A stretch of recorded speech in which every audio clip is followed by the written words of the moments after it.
के प्रधानमंत्री नरेंद्र मोदी के जन्मदिन के उपलक्ष्य में भारतीय जनता पार्टी किसान मोर्चा मध्य प्रदेश दमोह के द्वारा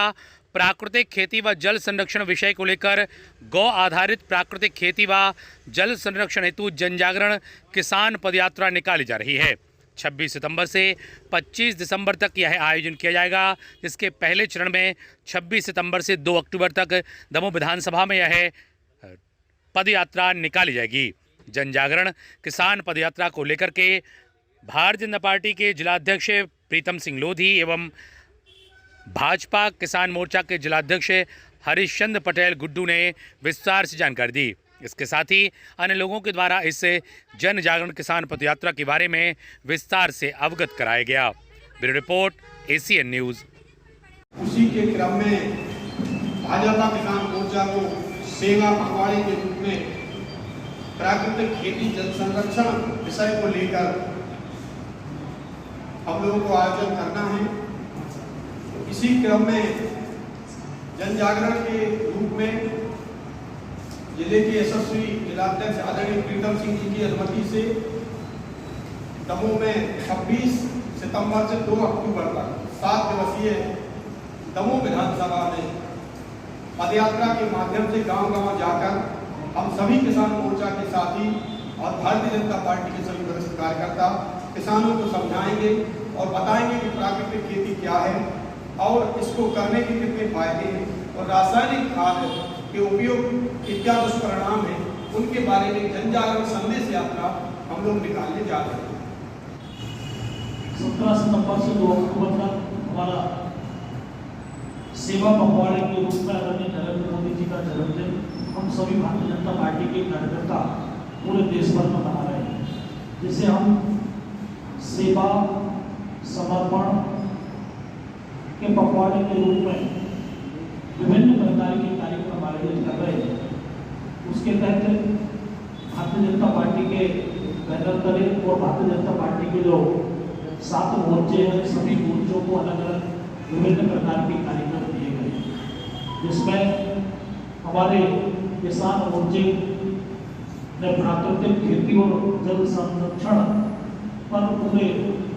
देश भर में कार्यक्रम आयोजित हो रहे हैं। उसी क्रम में दमोह किसान मोर्चे के द्वारा एक प्राकृतिक खेती और जल संरक्षण को लेकर एक जन जागरण अभियान चलाया जा रहा है। तो 26 तारीख से लेकर 2 अक्टूबर तक दमोह विधानसभा के प्रत्येक ग्राम पंचायत तक भारतीय जनता पार्टी किसान मोर्चे के कार्यकर्ता और भारतीय जनता पार्टी के कार्यकर्ता जाएंगे और किसानों के बीच में प्राकृतिक खेती करने से हमें क्या फायदे होने वाले हैं और जल संरक्षण करने से हम सबके लिए क्या फायदे होने वाले हैं, इस प्रकार के विभिन्न बैठकों के माध्यम से और सभाओं के माध्यम से लोगों तक एक जन जागरण का अभियान चलेगा और लोगों को भारतीय जनता पार्टी की रीति से जोड़ने के साथ साथ हमारे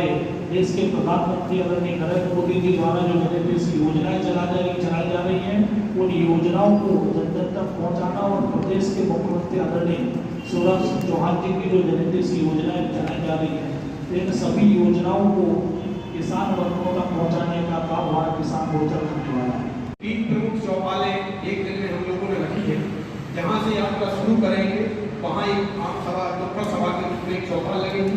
जहाँ हम लोग दोपहर का भोजन करेंगे। वहाँ भी एक बड़ी चौपाल के आसपास के गाँव के लोग भी वहाँ पर शामिल हो जाएं और जहाँ रात्रि विश्राम और भोजन वहाँ भी हम लोग 21वीं चौपाल एक दिन में 3 किसान चौपालें वहीं करने जा रहे हैं। और जो रास्ते के गाँव पड़ेंगे उनमें हम लोग 10-10, 5-5 मिनट वहाँ रुकेंगे, अपने संदेश देंगे। और ये जो पत्रक हमने आप लोगों को दिए, ये पत्रक इसमें प्राकृतिक खेती करने की कुछ विधियां बताएंगे कि कैसे हम प्राकृतिक खाद बनाएंगे, कैसे हम कीटनाशक प्राकृतिक बनाएंगे, गौमूत्र और गोबर से बनने वाला पूरा ये प्राकृतिक खेती के सिस्टम है। तो उस पत्रक में सब दिए और एक संकल्प पत्र भी हम सभी किसान भाइयों से भरवाएंगे कि इस साल से आप कितनी जगह में खेती करने जा रहे हैं, 1 एकड़ में, आधा एकड़ में या 1 से 1 खेती में। कम से कम किसी न किसी एक गांव से 10 किसानों का लक्ष्य रखा हम लोगों ने कि कम से कम 10 किसान इस प्राकृतिक खेती को शुरू करें। ये प्रयास है, पर आगे जितना अपन को सहयोग मिलेगा किसानों का, उस हिसाब से हम सभी लोग उस पर जाएंगे। जो पहले दिन का विश्राम बालकपुर में है, बालकपुर में चौपाल। फिर इसके बाद 27 सितंबर को ग्राम पिपरिया टिकरी से शुरुआत। पिपरिया टिकरी बुजुर्ग बरखेड़ा हिनौता में भोजन, मगर ये हिनौता वाले भोजन कैंसिल हो गए क्योंकि हम लोग वहीं से थोड़े दूर पर रमणिया